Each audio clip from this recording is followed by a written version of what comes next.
사도행전 3장 1절로 10절 하나님의 말씀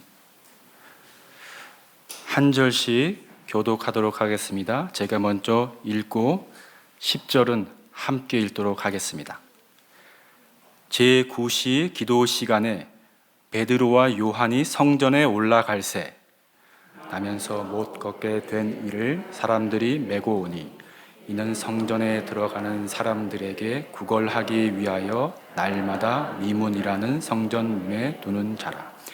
그가 베드로와 요한이 성전에 들어가려 함을 보고 구걸하거늘 베드로가 요한과 더불어 주목하여 이르되 우리를 보라 하니 그가 그들에게서 무엇을 얻을까 하여 바라보거늘 베드로가 이르되 은과 금은 내게 없거니와 내게 있는 이것을 내게 주노니 나사렛 예수 그리스도의 이름으로 일어나 걸으라 하고 오른손을 잡아 일으키니 발과 발목이 곧 힘을 얻고 뛰어서서 걸으며 그들과 함께 성전으로 들어가면서 걷기도 하고 뛰기도 하며 하나님을 찬송하니 모든 사람이 그 걷는 것과 하나님을 찬송함을 보고 그가 본래 성전 미문에 앉아 구걸하던 사람인 줄 알고 그에게 일어난 일로 인하여 심히 놀랍게 여기며 놀라니라.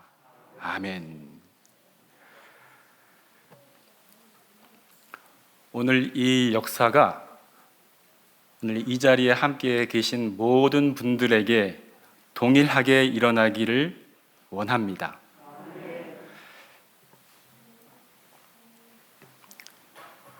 예전인가요?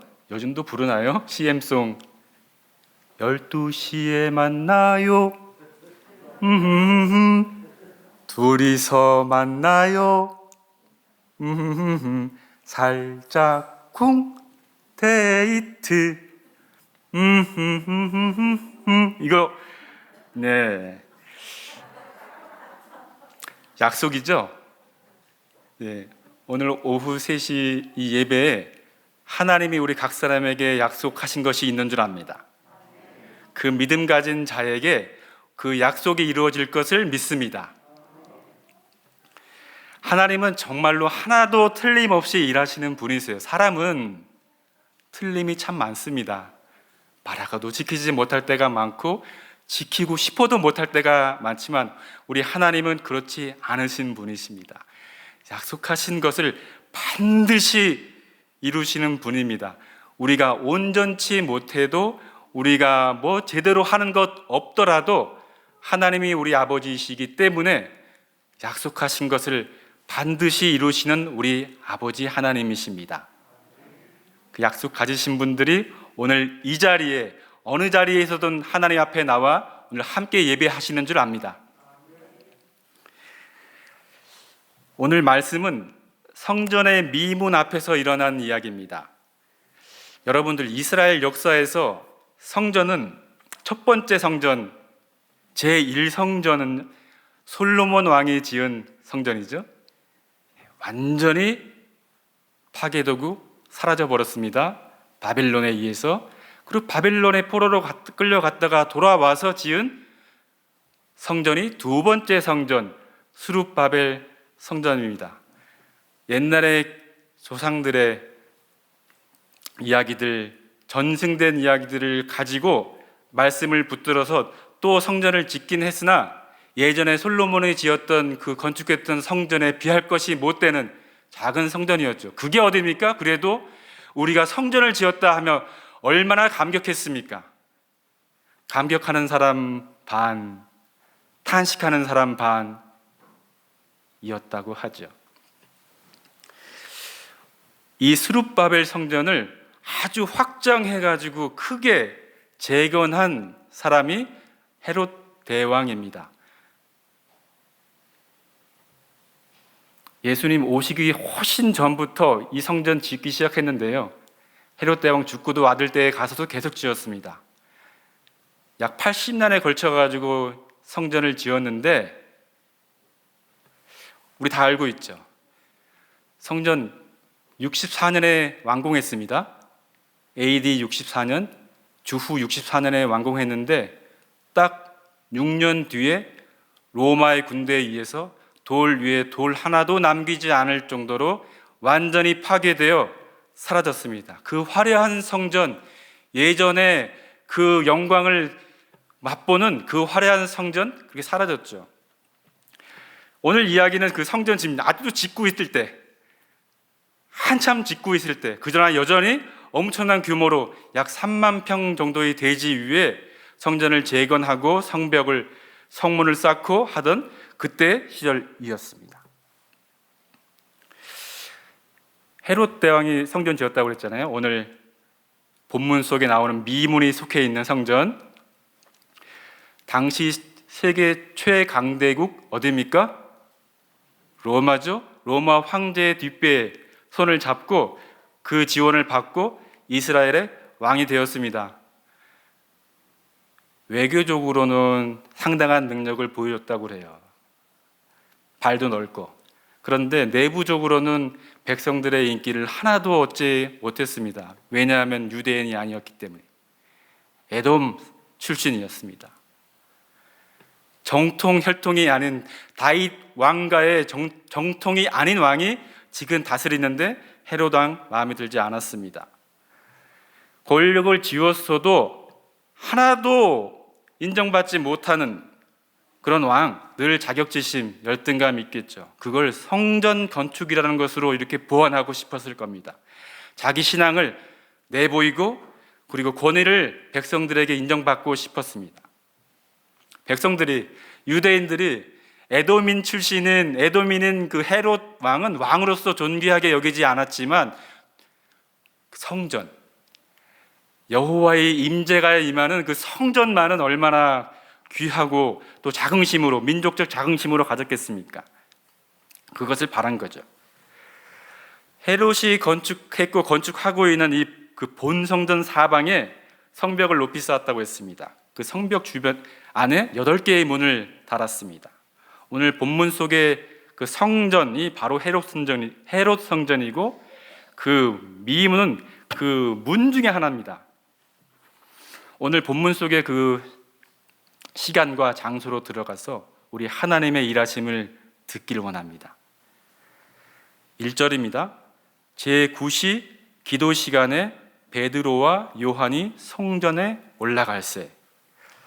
유대인들은 모세의 율법대로 하루를 기도로 시작하고 기도로 마쳤습니다. 하루 3번, 아침과 한낮과 그리고 해질녘에 성전으로 정기적으로 나와 기도했습니다.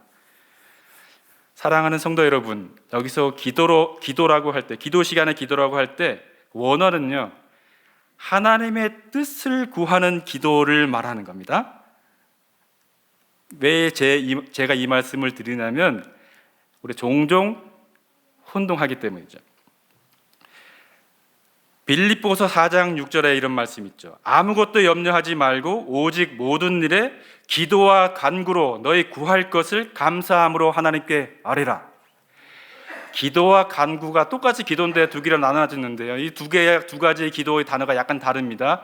똑같이 기도인데 앞쪽의 기도는 내가 원하는 거, 내가 바라는 거, 내 꿈이 이루어지는 거, 무엇, 내 개인적인 욕망, 바람의 기도가, 간청의 기도가 아니고 하나님의 뜻을 보게 하여 주시옵소서, 하나님의 뜻이 이루어지게 하여 주시옵소서 하는 기도입니다. 그리고 간구란 나의 개인적인 간청이죠. 돈을 벌고 건강해지고 내 문제가 해결되는 모든 것들, 내 자식의 문제, 내 가정의 문제, 그 모든 것 간구의 기도가 거기 들어갈 겁니다. 그런데 오늘 제9시 기도 시간에라고 할 때 그 기도는 무엇이라고요? 하나님의 뜻을 알게 하여 주시옵소서, 하나님의 뜻 이루어 주시옵소서 하는 그 기도가 주로 되어 있는 기도이죠. 베드로와 요한이 성전에 올라간 것은 또 막상 기도만 하러 올라간 것 당연히 아니겠죠. 기도하러 올라온 사람들에게 복음을 선포하기 위해서입니다. 죽으시고 부활하시고 그리고 하늘로 올라가셨다가 다시 오실 그 그리스도를 모든 사람이 알기를 원하는 그 말씀을 선포하기 위해서, 그 기도 시간에, 예배 시간에, 제사 시간에 얼마나 많은 사람들이 올라오겠습니까? 그것을 기대하고 오늘 이 자리에 올라가고 있었던 거죠. 제9시, 몇 시요? 제9시에 성전에 올라갔습니다. 하루 3번의 제사와 기도 시간 중 제9시는 마지막 시간입니다. 첫 번째도 아니고 두 번째도 아니고 마지막 시간이에요. 여기서 제9시는 9번째 시간, 제9시는 오늘 우리 좀 전에 3시 예배 땡 하고 시작했는데 3시와 같습니다. 오후 3시. 하지만 그게 정확하게 오후 3시라고는 말할 수 없을 겁니다. 여러분, 지금과 같은 시계를 우리가 이렇게 차고 있는 것이 아니었기 때문에 그 시절에는요, 힘을 가진 사람이, 권력을 가진 사람이 나라에서 몇 시입니다라고 알려줘야 그 몇 시인지 아는 겁니다. 대략 그쯤이란 것밖에 모르죠. 이거 기록될 때가 지금부터 2000년 전의 기록이, 이 스토리가요. 2000년 전이면 우리 역사에서 언제쯤입니까? 고구려, 백제, 신라, 삼국시대의 배경을 가진 그 정도의 오래된 이야기의 시절의 이야기죠. 그러니까 우리가 성경을 듣고 읽고 배울 때 그 간격을 그냥 무시한 채로 그냥 내가 읽게 되면 우리가 오해하는 수가 상당히 많습니다. 우리의 상식과 문화로 그냥 성경을 듣고 읽기 때문이죠. 시간이 그렇습니다. 유대인들은 성경 속의 그 유대인들은 지금도 그렇습니다만 해 질 때부터 다음날 해 질 때까지를 하루로 칩니다. 우리랑 달라요. 해 진력부터 다음날 해 진력까지를 하루로 칩니다. 그렇다고 하루 일과가 해질 때 시작합니까? 그렇게 출근하는 거 아니죠. 실제로는 하루 일과는 분명히 여전히 아침에 시작하고 해질녘에 마치죠. 우리도 그렇지 않습니까? 우리 얼마 전에 송구영신 했잖아요. 몇 시에 날짜가 바뀝니까? 제가 너무 어려운 거 물어봤나요? 몇 시에 바뀝니까? 시간이, 날짜가 바뀝니까? 기준으로 자정이 바뀌잖아요. 자정이 바뀌었다고 해가지고 우리의 일과가 그때 시작하는 건 아니잖아요. 자정 0시를 기준으로 하루가 바뀌죠. 날짜가 바뀌어요. 하지만 우리가 일과 시작은 아침에 동트면서 시작하죠. 출근하고. 일과 끝나는 것은 해질녘에? 라고 얘기하면 되게 화날 분들 많이 계실 겁니다. 일이 끝나야 일과가 끝나는 거니까. 게다가 유대인들은요, 하루를 낮과 밤으로 나눴습니다. 우리도 뭐 낮과 밤으로 나누는데, 낮을 6시간씩 아침이라고 하고 또 6시간씩 저녁이라고 또 카운트합니다. 다르죠? 제가 시간 얘기를 왜 드리냐면 이거 있었습니다. 아침 해 뜰녘부터 정오까지가 오전이고 아침이고, 정오부터 해 진녘까지가 저녁입니다. 12시간 낮이 그렇게 두 개로 구분됩니다. 그리고 해 진녘부터 다음날 해 뜰 때까지가 뭡니까? 그러면 밤이죠. 네, 낮과 밤이 그렇게 나눠집니다. 매일의 성전의 제사와 기도는 낮 시간에 3번 드렸습니다. 굳이 우리 시간으로 치면 아침 9시, 정오, 오후 3시 이렇게 3번 드렸어요. 그 3번 중에 마지막 시간 제9시에 베드로와 요한이 성전에 지금 올라갔습니다. 2절입니다. 나면서 못 걷게 된 이를 사람들이 메고 오니 이는 성전에 들어가는 사람들에게 구걸하기 위하여 날마다 미문이라는 성전문에 두는 자라. 이때 베드로와 요한이 올라갈 때 가련한 한 인생이 한 사람이 보았습니다. 그리고 구걸했습니다. 베드로와 요한도 주목했죠. 그는 하반신 마비의 장애를 갖고 태어난 사람입니다. 한 번도 자기 발로 걸어본 적이 없는 사람입니다.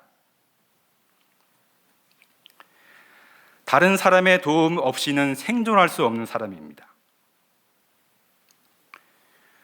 어려서는 부모와 가족의 도움을 받을 수 있었겠지만 나이가 들어서는 가족의 부모의 도움 받을 수 없었을 겁니다. 4장 22절엔 이 사람이 40여세나 되었다고 합니다. 당시 평균 수명 생각해 보면 그는 평생 일생을 대부분을 이렇게 살았을 겁니다. 오늘도 다른 사람들이 성전 미문 앞에 그 사람을 메어다가 두었습니다. 매일매일 성전 앞에서 구걸해서 얻는 수입이 그가 생계를 유지하는 유일한 수단이었을 겁니다. 성전 앞에 있는 것은 거린들에게 매우 유용한 장소였을 겁니다.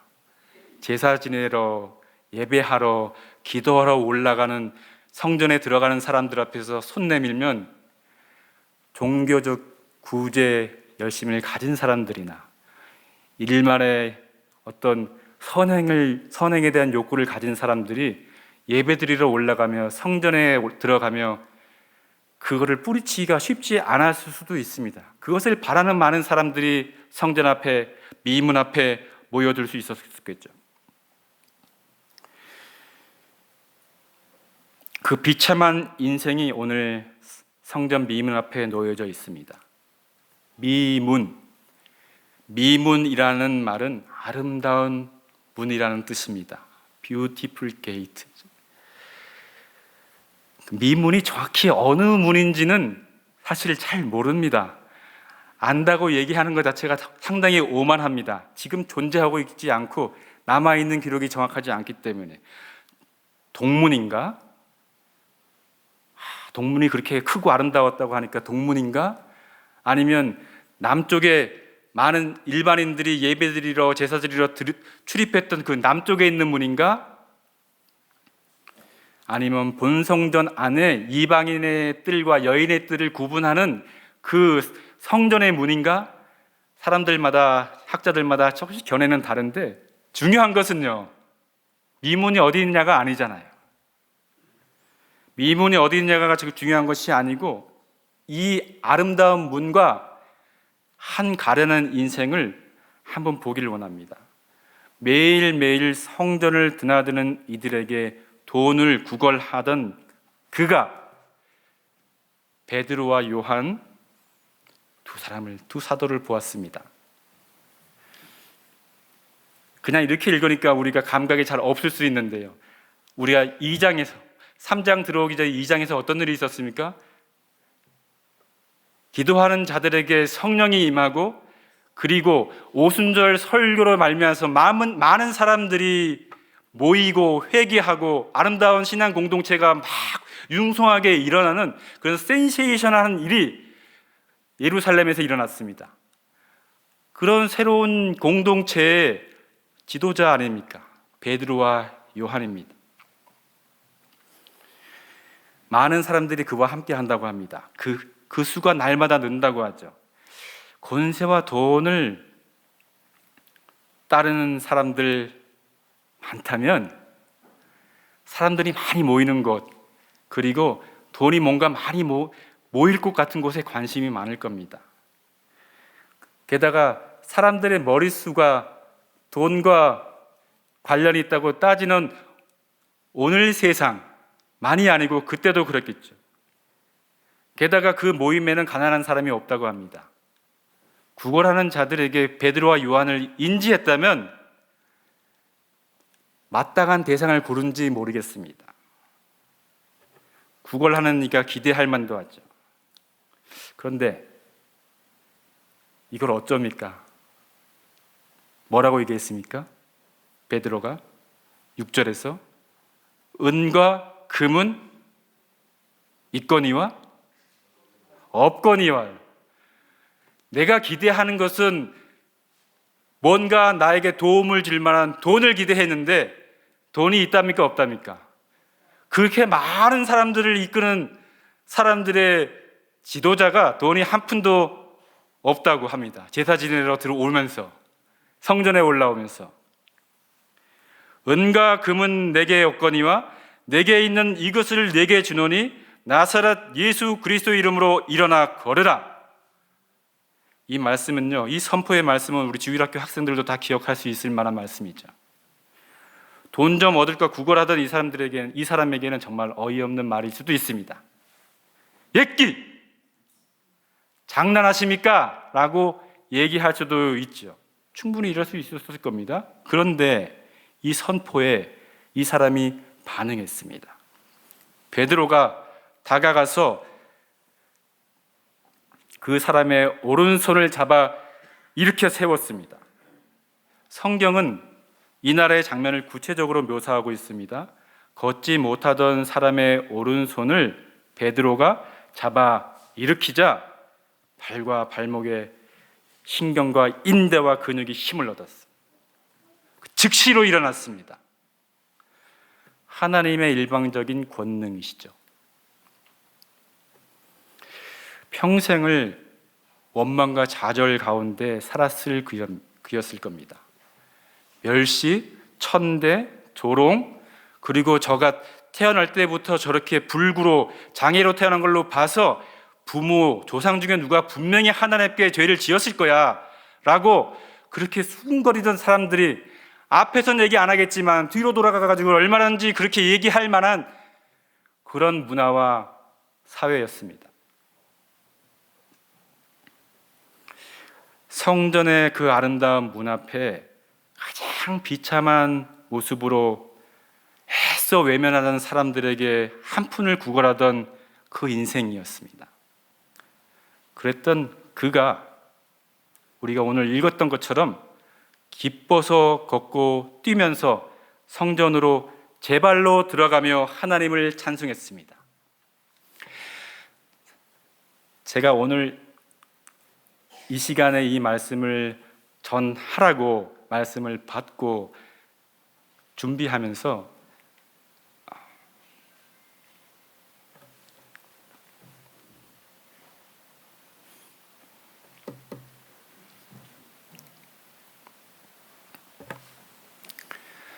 말씀을 전할 때 죄송합니다. 하나님이 네가 이야기를 들어야 되는데 너가 누구에게 이야기를 할 수 있느냐라고 말씀하시는 것 같아서 제가 말씀을 준비하면서 한 발자국도 나가지 못하는 순간을 만났습니다.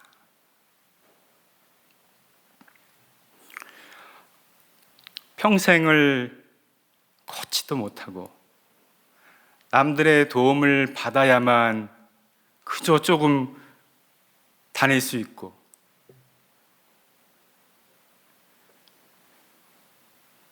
나는 성전 미문 앞에 앉아서 성전 예배 드리러 가는 사람들을 날마다 보기만 할 뿐 실제 나는 그 문을 넘어가지 못하는 평생 못 걷는 불구로 그래 평생을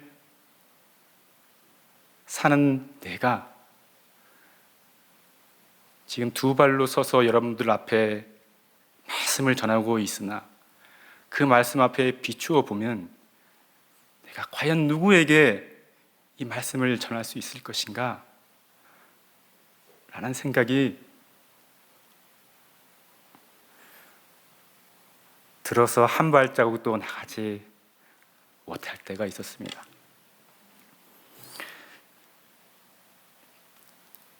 오늘 말씀을 전하려고 했는데 왠지 간증 시간이 된 것 같아서 죄송합니다.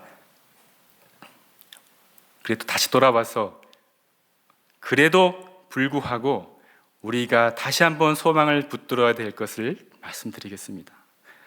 8절 뛰어서서 걸으며 그들과 함께 성전으로 들어가면서 걷기도 하고 뛰기도 하며 하나님을 찬송하니 말씀인데 평생을 불구로 살았던 사람이 베드로와 요한과 함께 기쁘게 성전으로 들어가며 하나님을 찬송했습니다. 이 순간 그가 얼마나 바라고 기대하고 꿈꾸던 일이 일어났습니까? 자기 발로 성전 앞마당에 들어가게 된 겁니다. 예배의 현장에 서게 된 겁니다. 자기 발로 들어가서 성전에서의 기도에 동참하게 된 겁니다.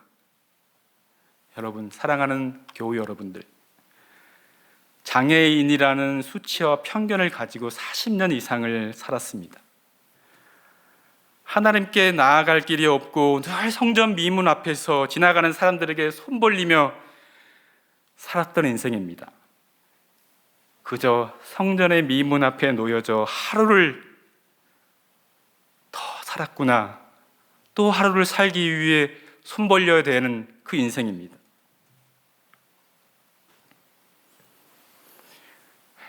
그런 인생이 지금도 있습니다.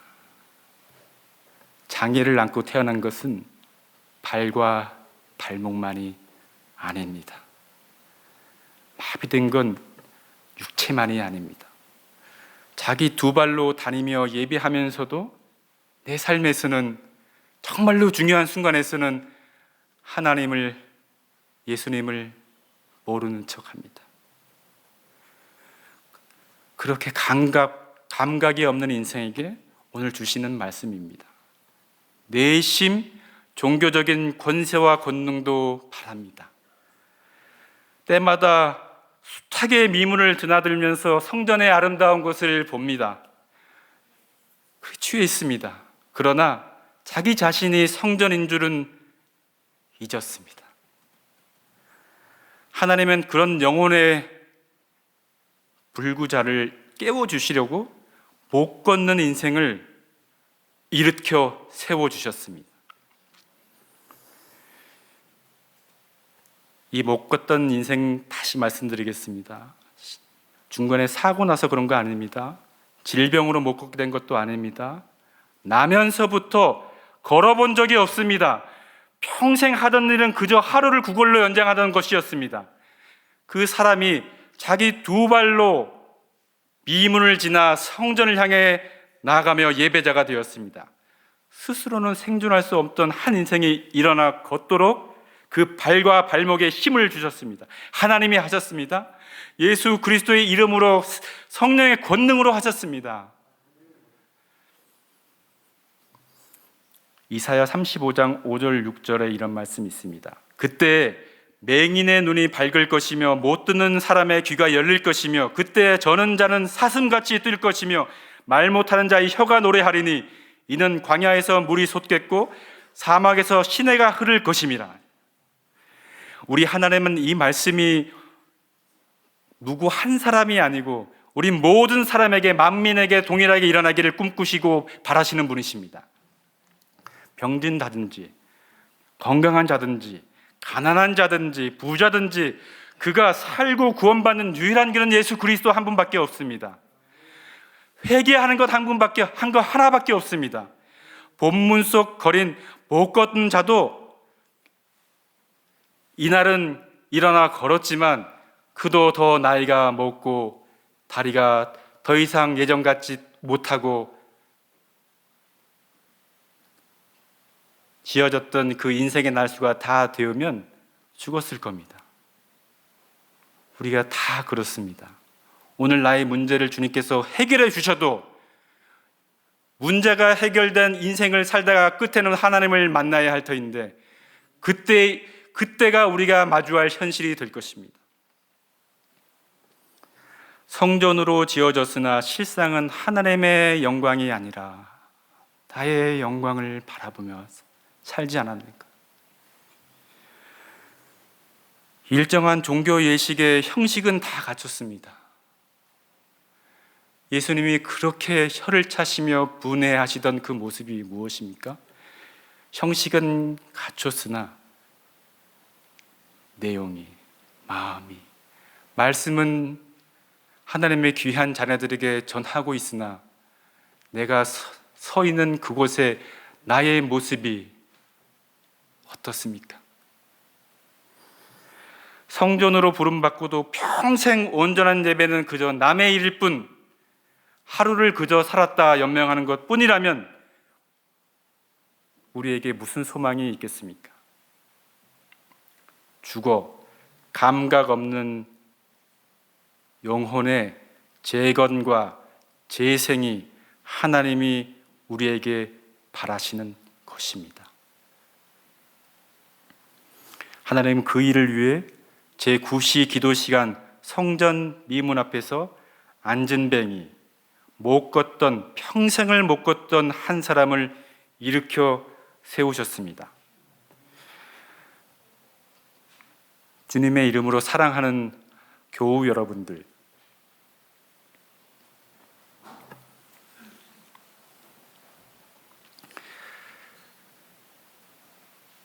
의사 선생님이 그러시더라고요.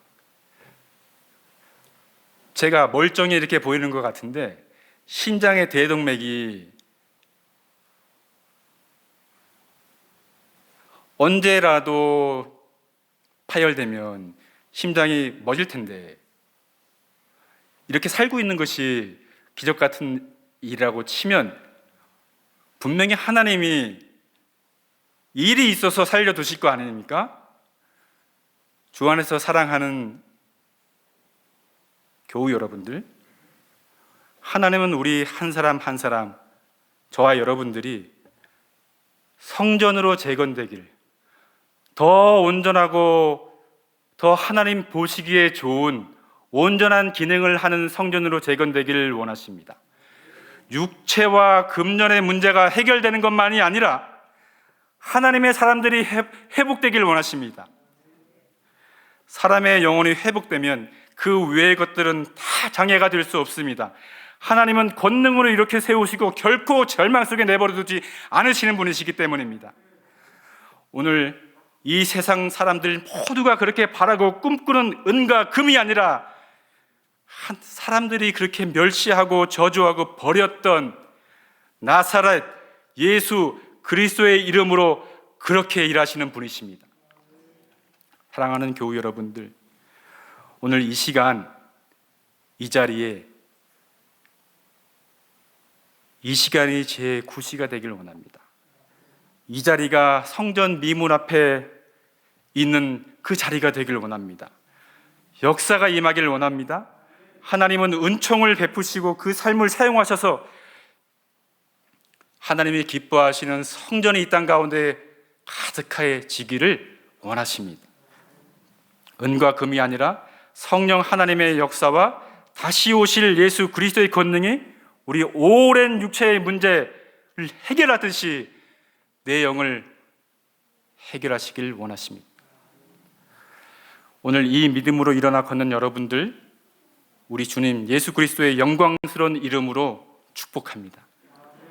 오늘 우리에게 주신 이 약속의 말씀 붙들고 우리 이 시간 잠시 찬송하겠습니다.